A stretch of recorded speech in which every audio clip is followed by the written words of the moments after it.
Thanks for joining us for this month's tip of the month, which is on how do you maximize attendance at an open house.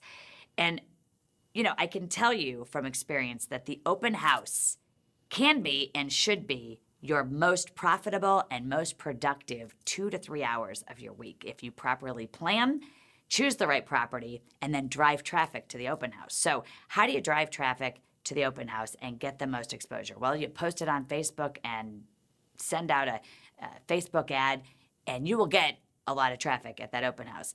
Invite the neighbors, right? Where there is one listing, okay, 2 to 3 more houses are going to list in the next 6 to 12 months.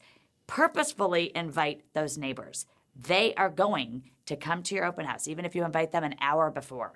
You want to meet those people. They are future leads. These are people who are going to list in the next 6 to 12 months potentially, and you want that business 6, 12, 18 months from now.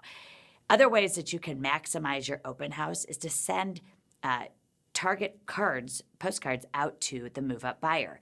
I would also maximize your email database and send emails out to your entire database, letting them know that you're holding that house open.